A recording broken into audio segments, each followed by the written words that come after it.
wabarakatuh. Halo sahabat sejarah, selamat datang di video dari kelompok 2 yang berjudul Eksplorasi Sejarah Makam Sultan Syariansah Banjarmasin.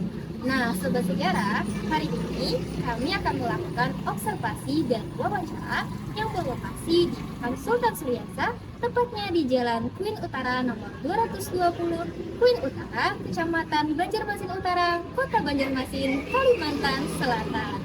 Nah, adapun tujuan dari kami melakukan observasi ini adalah untuk mengetahui gimana sih sejarah dari makam Syariansah ini dan perannya bagi masyarakat sekitar.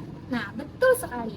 Namun sahabat sejarah, sebelum masuk ke video kami, yuk kenalan dulu sama anggota kelompok 2. It was fascination, I know, and it might have ended right then at the start.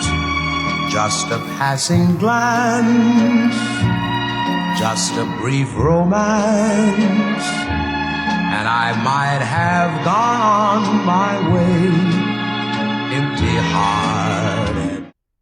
Ba ba ba ba ba na na, ba ba ba ba ba na na, oh ba ba ba ba ba na na, Bagaimana sejarah awal dari makam Sultan Syariansah ini? Sejarah awal makam Sultan Syariansah kan sejak Sultan Syariansah meninggal dunia. Jadi beliau itu sejak meninggal dunia dimakamkan di sini setelah menyebarkan agama Islam selama 20 tahun. Beliau menyebarkan agama Islam ke seluruh Kalimantan. Kita ingat satu Kalimantan kan Kalimantan cuma satu, Borneo aja dulu. Jadi beliau selama 20 tahun bersama-sama kalian menyebarkan agama Islam ke seluruh Kalimantan, termasuk Brunei Darussalam, Sarawak, Sabah sampai Malaysia. Itu selama 20 tahun. Akhirnya beliau meninggal tahun 1546 dimakamkan di sini. Itulah awal-awal pertama beliau meninggal dunia dimakamkan. Awal pertama ada pemakaman di sini. Kalau mengenai sumur itu, Kalau mengenai sumur itu adalah tempat beliau untuk beribadah, terutama mengambil air. Segala menyucikan segala untuk beribadah lah. Di rumah beliau itu banyak di situ air itu. Anda bisa sakit parut lah. Karena air itu sering orang kalau untuk berusaha, tapi mudah-mudahan amalan yang sudah dibuat apa sih Anda sini terutama menyebarkan agama Islam alam ke bumi akan masuk kalau hendak berjualan penting akan baca selawat.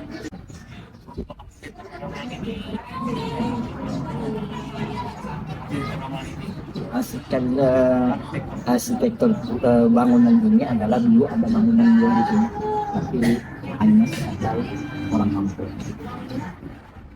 kampung beberapa kali orang kampung di sini kalau salah lah tahun 1908 sini jualan ya orang kampung ada di sini dan najwa. Nah setelah itu tahun 1920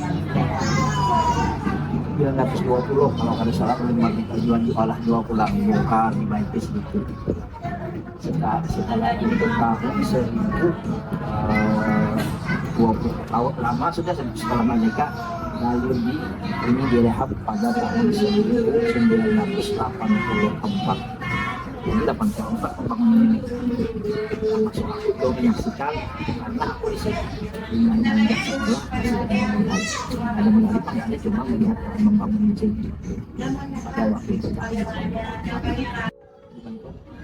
salah satu arsitek pulang sini juga namanya itu dari karena dulu pendidikan dan kebudayaan berpakai ikut lah bawa ikut dulu kan satu aja orang lain sudah bisa kalau wisata apa bangunnya jadi pemerintah juga dibangun bangunan untuk daerah sini yang masyarakat dalam situ tuh kayak sejarahnya juga. Masjid Sultan Syariansah itu sejak Sultan Syariansah ini memeluk agama Islam, kalau kada salah lah untuk versi di sini beliau selama 4 tahun sudah memeluk agama Islam, otomatis beliau hendak menentukan Biasanya kalau tahu dia tetap setia membangun masjid. Ada semenggak Jepang masjidnya dulu. Ada semenggak itu hanya sebagai ya yang penting kan bisa berdakwah untuk masjid. Masjid itu pulang beberapa kali direnovasi, direnovasi terus oleh gubernur ini dulu waktu merenovasinya itu dulu kalau ada salah Pangdam awal-awal. Dan beliau itu nama sedih Pangeran Samudra. Jadi Pangeran Samudra ini beliau ini namanya Pangeran Samudra sebelum memeluk agama Islam. Jadi sebelum memegang agama Islam secara sini mendirikan kerajaan. 7 orang sini. Yang lainnya habaib, guru agama, dan masyarakat. Keluarga ini apa aja? Sultan Sudirman, lalu Intan Sari Mamasidin, ini Cucusidin, jadi Raja di Pangkalambun, Pangeran Ahmad, Pangeran Muhammad, Pangeran Rahmatullah, dan Hidayatullah. Jadi 7 orang sedang sini, kerabat sedang. yang dilapisi kaca. Ya, lantai itu dulu kan awal-awalnya kita sini candi. Dulu awal-awalnya candi. Cuma karena sebelum masuk Islam ditiadakan nama candi itu. Itu anak dari bangunan Tauhid itu pengejalan yang namanya candi.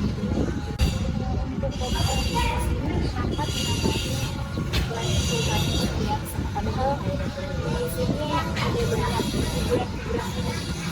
lain yang juga berpengaruh. Terpaksa mengambil nama rajanya kompleks makam Sultan Suryanta, termasuk khususnya anak sedin 7 orang kerabat sedin, termasuk orang habaib, orang alim lah, kiai-kiainya sini bertiga yang berujung sana Akid Dayan, Said Muhammad, Haji Abdul Malik. Itulah orang yang berperan di sini untuk memajukan Islam, termasuk orang nuansa anak ini. Jadi di sini yang berkumpul orang-orang ahli agama, lawan raja 2 raja dari habaib, kurang alim lah. Karena sini menjalankan agama Islam harus orang alim pendampingnya. Orang-orang yang tadi raja-raja tadi sama yang Habaib dulu ada yang makam sini kan lagi sudah bisa di pemerintah Madura. Hanya tulang kami sini karena tuan kami sini kita jalan sebelum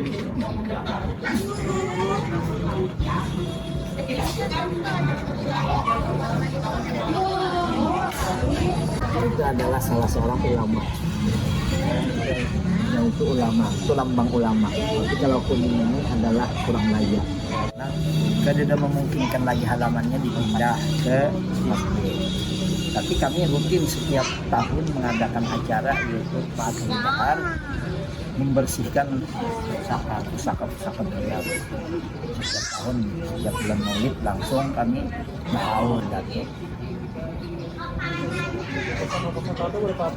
banyak pusakanya, tapi kami simpan di rumah sebagian. Tapi kan kalau punya hilang, soalnya di sini kadang-kadang ada juga tangan menjahit. Saya kan simpan di rumah. Jadi kami selaku pengelola umum di sini dari juriat kami ini pengelola juriat terpaksa untuk diamankan di rumah. Kami pada tuan kami karena pada tuan kami pada agama Jawa.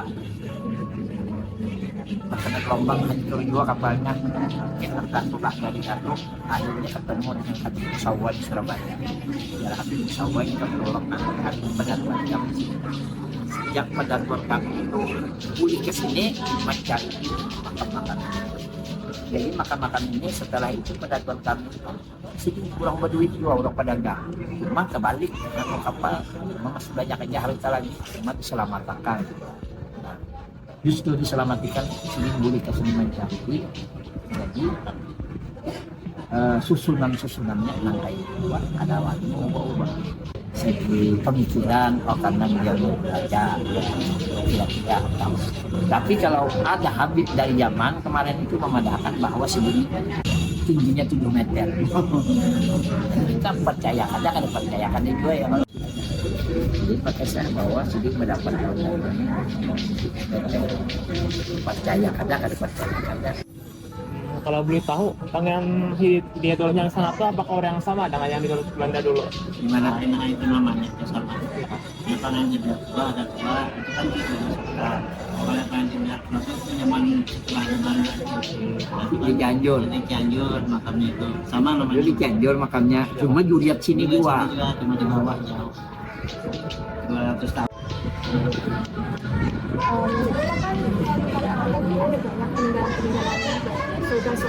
Nah, jadi yang tahu apa aja Pak yang terkenal sekiranya?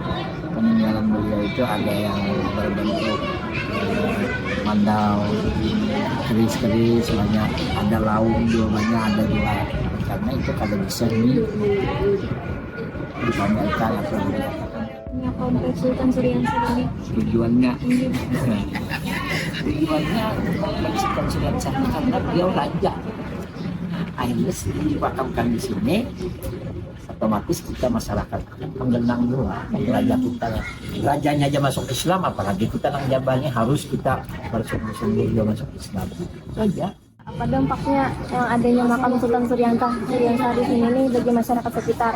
Di sini terutama untuk perekonomian, bisa orang berjualan, bisa segala macam, ada yang menjual segala macam lah.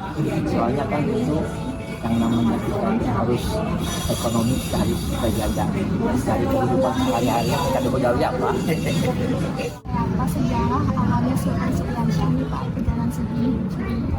Oh, ini perjalanan sedih kan sedih tadi kemarin itu kan dari kakek beliau itu melahirkan punya anak Galuh Intan Sari dengan Jala Dewata. Galuh Intan Sari ini mama beliau dikawinkan dengan keponakan yaitu namanya Mantri Jaya. Jadi Mantri Jaya ini dikawinkan dengan anak Galuh Intan Sari melahirkan beliau. Jadi beliau ini Abah Sidin meninggal dua berdahulu nih. Mengalaminya lagi halus tuh meninggal dua. Nah, akhirnya Sidin kan ya dipelihara ada Mama Sidin memelihara sampai dewasa ya sampai hendak dijadikan raja nih. Apabila nanti si kainya Sukarama ini kayaknya kada jadi meninggal kecukun ini cadang-cadang akan karena cadang-cadang akan karena ada dua anak selir kada nyaman hati. Enak ditengok dia ini karena sini orang istilahnya terutama orang cari anak permaisuri insya Allah dijaga harus ke sini udah dewasa sudah berakal sudah kau nyaman dipandai segala macam dijadikan raja karena titah dari Sukarame itu jadi raja akhirnya gaduh orang kita semua menggaduh Patih Nur, Patih Masih, Patih Kuin, Patih Balik, empat ikung menggaduh sini. Jadi empat ikung ini menimba segala ilmu kejayaan lawan sini. Di sini bisa ilmu dua, ya terutama ilmu untuk mengarungi samudra. Karena mungkin sudah di Tuhan mengandak kalau ini harus kayak ini. Dan di sini lari ke Jawa mencari kuliah sini karena sini ahli di dalam melaksanakan ada beberapa aja. Kalau mungkin ikan bisa dari sini ke Banjarmasin naik kapal ke Jawa berapa ikan? Ada ahli samudra, ada kode ahli, ada mesin. Jadi kan di sini belayar aja sampai nang abang sini karena beliau berilmu. Jadilah kalau seorang tuh berilmu lain dua loh kalau berilmu karena ilmu tinggi sih. Menurut Dian apa dampaknya adanya makam Sultan Suriansa di sini? Dampaknya lah Bermanfaat. kalau berjualan. Pelanggan banyak atau tidak? Alhamdulillah kalau Sabtu itu rame. Kalau hari biasa kecuali almanak orang hanya rame juga. Amun hari biasa rempang. Makam ini berdirinya sudah ratusan tahun bang. Kalau dulu tuh asli di sini juga kayak karena kami minta juga. Kejadian lagi halus Iya, ya. lagi halus. Jadi sekarang bawa ke usaha dalam